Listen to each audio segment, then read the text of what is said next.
Salut à tous les amis, j'espère que vous allez bien. Bienvenue dans cette nouvelle vidéo. Les amis, c'est la fête. C'est la fête les amis. C'est la fiesta. Victoire du Barça 4-1 contre le Bayern. Ça faisait tellement longtemps. Ça faisait tellement longtemps que j'avais pas vécu ce genre de soirée-là. Surtout en Ligue des Champions. Qu'est-ce qu'ils sont en train de nous faire, les amis? Vous vous rendez compte de ce qui vient de se passer?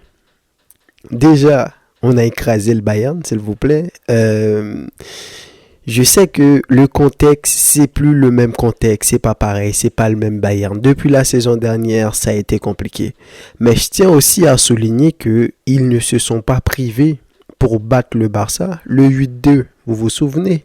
Et même aujourd'hui, j'ai vu quelques 11 de départ.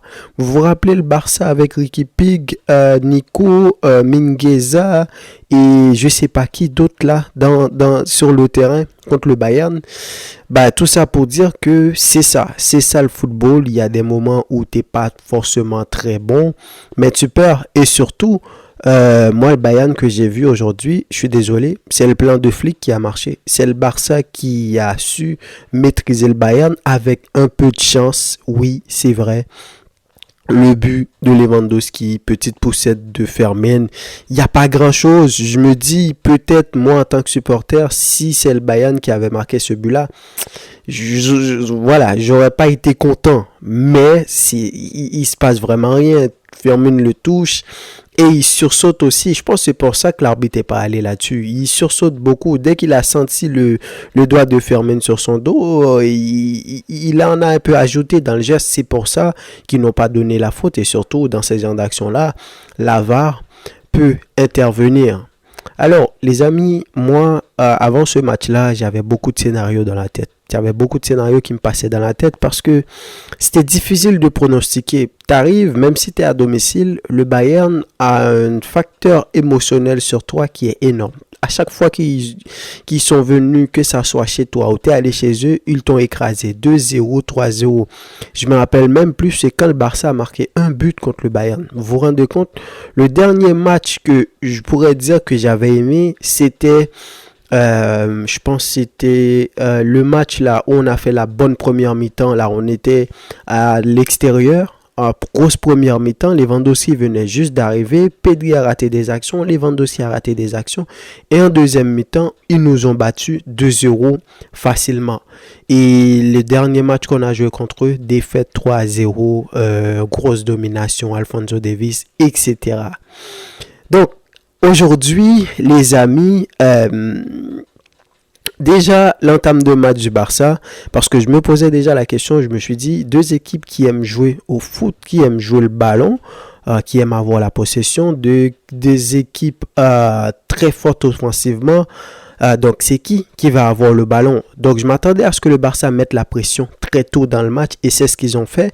Et dès la première minute, Rafinha a marqué. Alors là, je vous avoue que j'ai pas compris.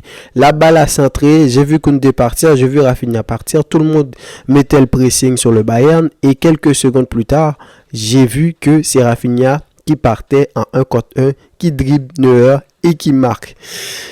Donc là, j'ai compris, je me suis dit, qu'est-ce qui vient de se passer là? Première minute de jeu, on a déjà marqué contre le Bayern parce que c'était l'entame de match rêvé pour le Barça de marquer très tôt dans le match à la première minute de jeu et du coup on connaît la suite, mais malheureusement après le but, j'avoue que là j'ai flippé. Je vais pas vous mentir, j'ai flippé parce que déjà je savais que le Barça allait jouer très haut.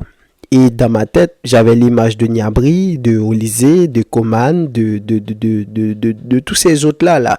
Et surtout Harry Kane qui a fait une excellente première période. Le Barça a gagné, comme je vous l'ai dit, mais c'est parce que le Barça a été supérieur. Parce qu'en première mi-temps, malgré le but du Barça, on a vu un Harry Kane excellent. Au milieu de terrain, on s'est fait battre parce que le double pivot Palhinha et Kimmich là, ça a bien fonctionné. Olysée a reçu énormément de ballons. Gnabry a reçu énormément de ballons. Et surtout, ils étaient en train de faire des appels contre appels. Et ça a vraiment posé problème au Barça. Harry Kane, c'est un numéro 9, mais c'est pas le genre de numéro 9 qui va rester trop dans l'axe. Il aime dézoner, il en a la capacité, il est très fort, il est technique. Et à chaque match, tu as un gars qui reste hors jeu. Il le sait qu'il est hors jeu. Du coup, il attire quand même l'attention parce que les défenseurs vont le surveiller, mais en même temps, ils utilisent les deux côtés. Tu as Alphonso Davies qui est tout le temps dans le dos et tu as Michael Olise qui est tout le temps dans le dos. Et à chaque fois que le Bayern avait le ballon, je me suis dit qu'on va encaisser. Il y a un premier but qu'ils ont marqué, heureusement pour nous, ça a été hors-jeu, mais c'était prévisible. Et quelques temps après, Harry Kane a égalisé. Encore une fois, il était hors-jeu au départ de l'action, personne ne l'occupait. Et au final, le centre est fait dans le dos et tu as la défense qui était beaucoup trop haute et Harry Kane a pu marquer. Et à partir de là, c'est là que ça a commencé. C'est là que j'ai retrouvé mon Barça. C'est là que le Barça s'est dit non, ça peut pas se passer comme ça. Et ils ont pris les choses en main. Rafinha, les amis, triplé aujourd'hui. Triplé de Rafinha contre le Bayern.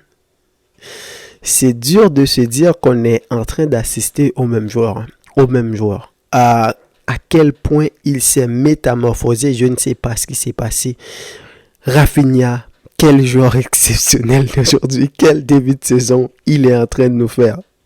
Au début du match, vu la domination du Bayern, il n'avait pas énormément d'occasions parce que tous les ballons étaient coupés, Kim Min-jae et Upamecano étaient très hauts et surtout Pedri n'était pas encore dans son match en début de première mi-temps.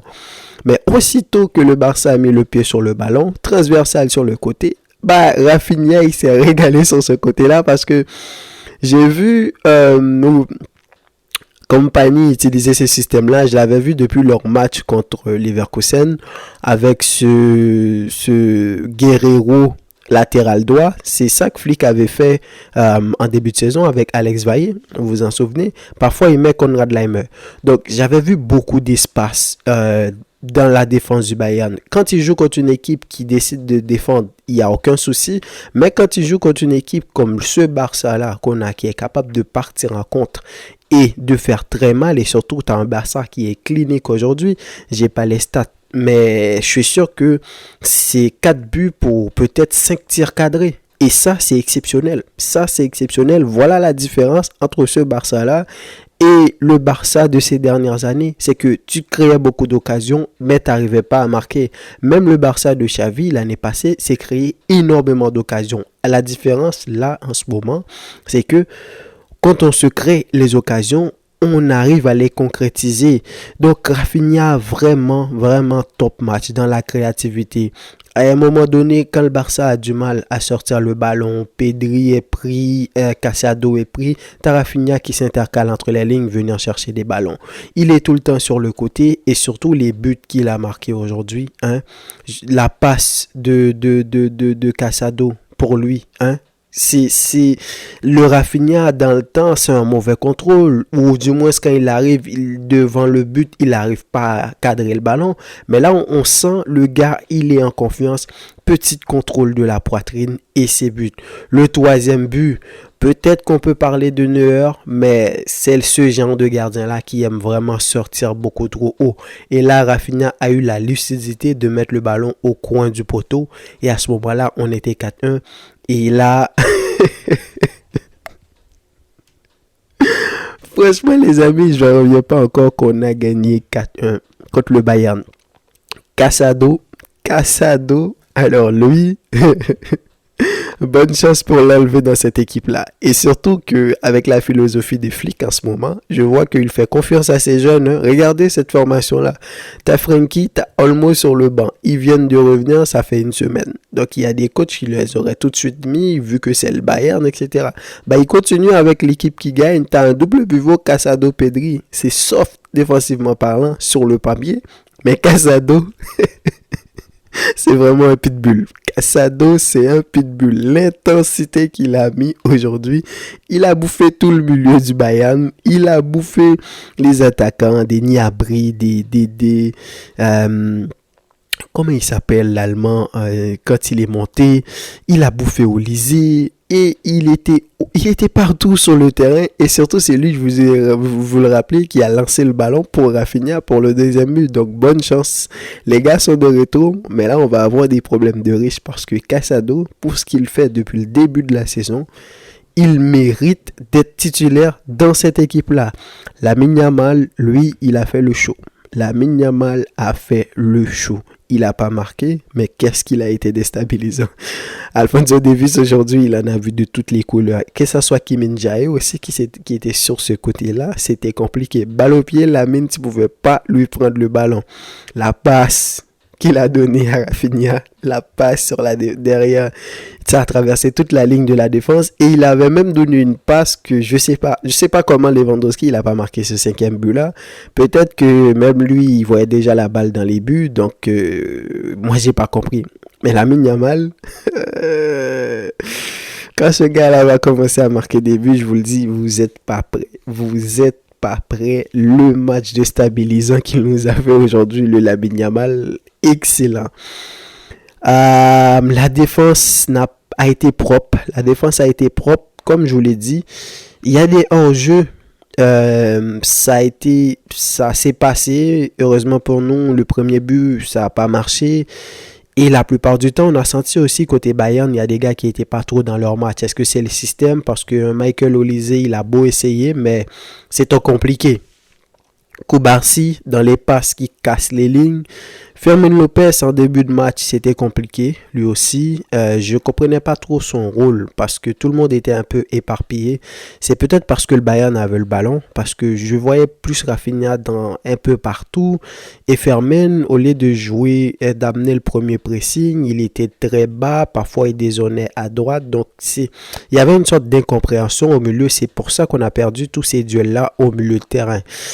Et ensuite, les changements, Olmo qui est monté, Frenkie aussi, j'ai aimé la rentrée de Frenkie parce qu'il était rentré pour ça, pour amener un peu de tranquillité dans le match, hein, et défensivement, à la fois défensivement et offensivement. J'allais oublier Pedri. J'allais oublier Pedri. Quel match propre techniquement qu'il a fait. Je parlais de Lamine qui était déstabilisant, mais Pedri aujourd'hui, c'était un slalom. Il a pris Paligna, je sais pas comment, il a tourné les gars. Pedri était à droite, Pedri était à gauche en tant qu'ailier, qui courait aussi, s'il vous plaît, qui battait du monde de vitesse, s'il vous plaît. Pedri, franchement, ça fait du bien. Ça fait du bien et je sais pas encore. Là, tout de suite, là, il faudrait que j'aille regarder le match parce que pour l'instant, j'en reviens pas du tout. Quel match que cette équipe-là nous a proposé aujourd'hui. Cette victoire-là, je vous l'ai dit, c'était extrêmement importante parce qu'il fallait battre le Bayern. Le Barça avait besoin d'un match référence. Non seulement d'un match référence, mais aussi ça vient en quelque sorte solidifier ce qu'est en train de construire Hansi Flick. Battre le Bayern chez toi en 3e journée de Ligue des Champions, les a dominés comme ça et surtout tu les as pulvérisés. On aurait pu marquer 5-6 buts, ça n'aurait pas été étonnant. Donc le Barça méritait de marquer plus de buts que ça. Donc ça met en confiance un Casado, un Pedri, un Lamine. Dieu sait que cette équipe-là avait besoin de confiance. Dieu seul sait comment c'était compliqué dans les vestiaires. Et ça ne peut que récompenser l'effort qui est fait depuis le début de la saison. Donc voilà les amis, grosse victoire du Barça contre le Bayern aujourd'hui. Dimanche dernier, on a gagné 5-1. Aujourd'hui, on a gagné 4-1. Le Barça enchaîne des matchs à plus de 3-4 buts minimum. Et ça, c'est exceptionnel.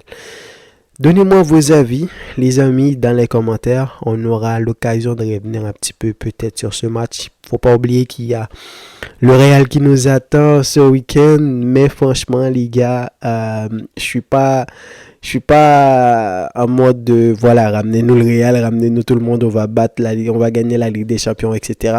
Mais j'avoue qu'on mérite de kiffer cette victoire. On mérite de le kiffer. C'est mérité. Donc, dites-moi ce que vous avez pensé de ce match, les amis. Quel est votre joueur du match? Même si on va le donner à Rafinha, ça c'est clair. Mais si vous enlevez Rafinha, c'est qui? C'est qui que vous allez mettre comme joueur du match? Donc, sur ce, je vous dis à la prochaine pour une nouvelle vidéo. Salut!